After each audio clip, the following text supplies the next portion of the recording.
So yesterday I watched Godzilla x Kong The New Empire, directed by Adam Wingard, and here's my complete honest and spoiler review. So if you have not seen the movie, I recommend clicking off, go and watch the movie and come back. So the film starts a few years after the last one, with Kong now in Hollow Earth. He's adapting to this new life.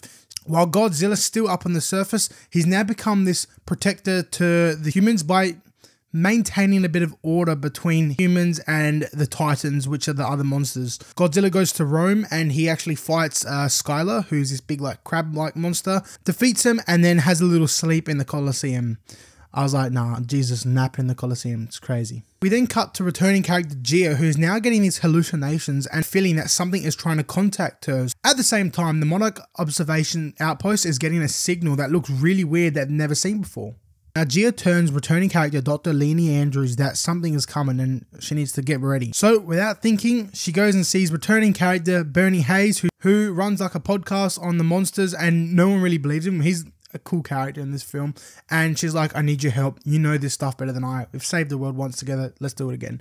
So they go back to the station in a hurry, only for them to realize that Godzilla is actually once again on the move. So Godzilla only wakes up from rest when he feels a threat coming, so this comes to a worry to them. At the same time, Kong comes out from the hidden world to see the humans, as he's got a bit of a tooth infection, so they call on the dentist for these monsters, Trapper, who's such a fun and new addition to this film series. Now with Godzilla on his way to France, Dr. Andrews thinks it's a good idea to go into the hidden world to see where these signals are coming from and what's triggering the hallucinations for Gia. We see Godzilla in France attack a radiation base to absorb all this power as he's strengthened himself or something, but they're not too sure what this big threat is or why Godzilla is so scared and has to power himself up to the max. We then cut back to Kong, who's now traveling the hidden world a little deeper, going into the hidden world, if you want to call it, where he sees some fellow apes. He sees a cute little monkey, a little baby Kong, which he's a cute little addition to the movie as well. And the little Kong takes Kong back to the ape base. Running back to the human characters, we now see that Gia has found her old tribe, the Iwi, and that they find that the Iwi tribe has actually been contacting Gia as she fulfills this prophecy to reawaken Mothra. We then cut back to Godzilla, who's now fighting Tiamat, who is this underwater creature who has so much radiation.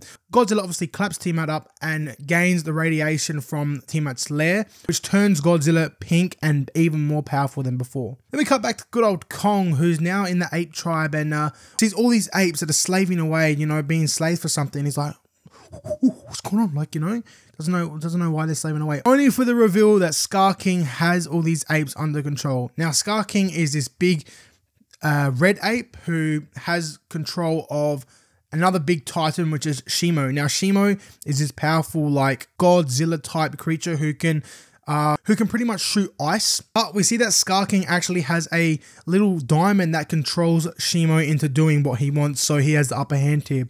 Kong gets a bit clapped up and gets frostbite on his hands, so he dips, only for him to come back in contact with the humans, who help him out by giving him a little glove, a little upgrade, and making Kong a bit more powerful. Now Kong's like, I can't do this alone, so he realizes he needs to go see Godzilla. While this happens, Gia reawakens Mothra, and we see Mothra come to play into this role as Kong goes up to the surface to see Godzilla. Now, this is probably my favorite part of the film. We get a little rematch between Godzilla and Kong. Godzilla's winning at the start, and then Kong kind of claps back, but let's be real, Godzilla has the upper hand. So Mothra then comes and kind of puts peace between the two, and I guess communicates to them both that they need to work together. So Godzilla and Kong come back down towards the hidden world, and here's when we get our team up and fight between Godzilla, Kong, and Shimo and Scar King. And this was really cool on the big screen to see these big titans all interact and fight.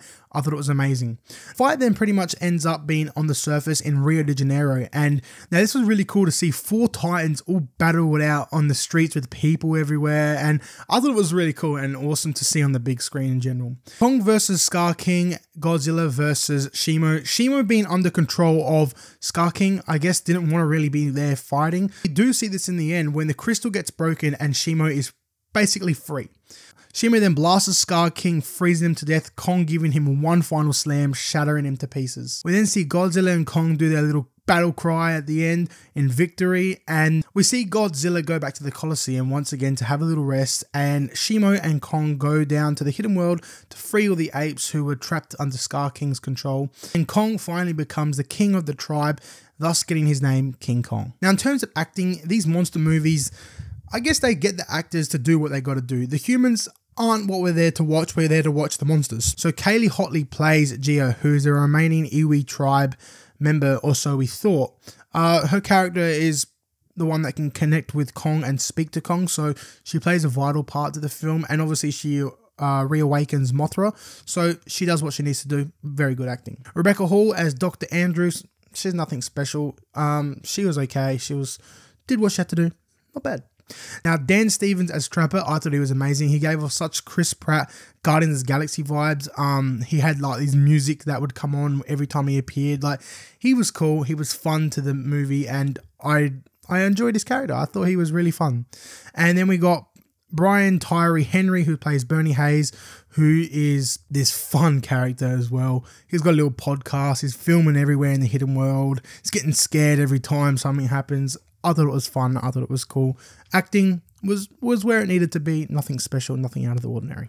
The pacing of this film, the first half of it, I was sitting there and I was like, it's too much humans. Godzilla and Kong are like separate from each other. Like, it's a big build up to what needs to happen. But the second half of the film, pretty much when Kong interacts with Scar King, that's when it gets interesting. That's when we get the real big fights, the big team ups. And that was probably what carried that last part of the film, and changing my point of view of the grade that I was originally going to give it, was that second half of the film being fun, being entertaining, really enjoyable. Honestly, overall, it was enjoyable. So all in all, Godzilla x Kong: The New Empire, it's fun, it's entertaining. If you do like these monster movies with the big titans like the previous ones, I think you have a lot of fun with this one. I think you enjoy it. It does what it needs to do. It's a fun film. It's just, you have to watch it on the biggest screen possible to really feel it. The plot, it's alright. We're not there for the plot. We're there to watch some monkeys and some Godzillas fight it out, which is what we see, and we do see it happen. So for Godzilla x Kong: The New Empire, I'm just going to give this one a 6.5. It was fun still to watch, very entertaining. It just lacked in some points for me, honestly. Like, that first half of the film was just so slow and just dragged a lot, and I was like, oh, really? But then that second half of the film really carried it, picked it up. But still, that's what I'm giving it. Godzilla x Kong: The New Empire. I'd still recommend to go watch it in the cinemas, in the biggest screen possible, just to have a bit of fun, just to experience it on the screen, see the little monkeys, little Godzillas, little Shimos. Like, if you're really interested in all these characters, I think you have fun. They really put a lot of stuff in there for you, so go watch it. Go have some fun. Be kind, love one another, and I'll see you in the next one. Ciao.